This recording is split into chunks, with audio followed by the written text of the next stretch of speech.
Can deyip sineme seni sardım, saramadın beni. Can deyip sineme seni sardım, saramadın beni.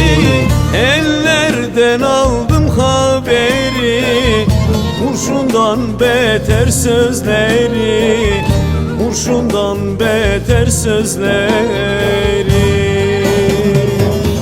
Aylar geçer, yıllar biter, mevsim yazken kışa döner.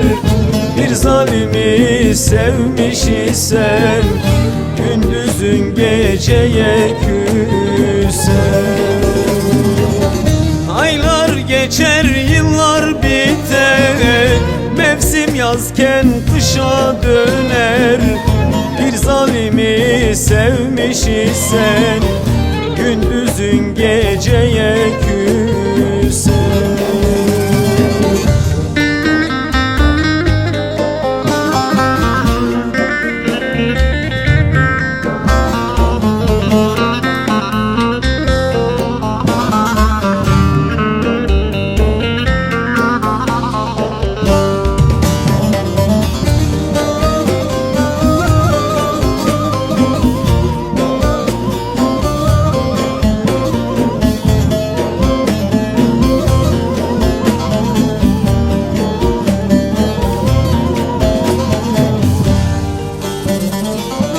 Bir gün gelir çok ararsın, dönüp ardına bakarsın.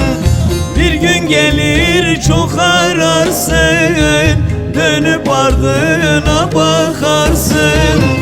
Benim gibi seven olmaz, başın taşlara çalarsın, başın taşlara çalarsın.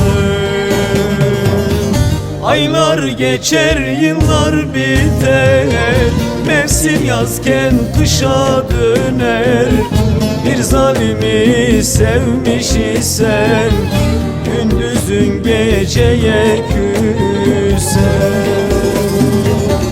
Aylar geçer, yıllar biter, mevsim yazken kışa döner. Bir zalimi sevmiş isen gündüzün geceye küser.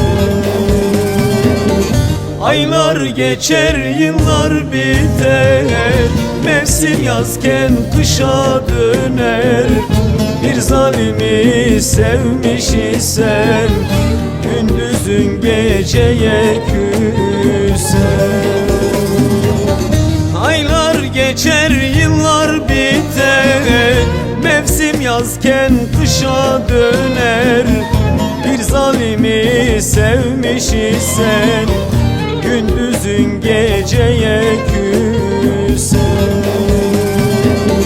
Aylar geçer, yıllar biter, mevsim yazken kışa döner. Bir zalimi sevmiş isen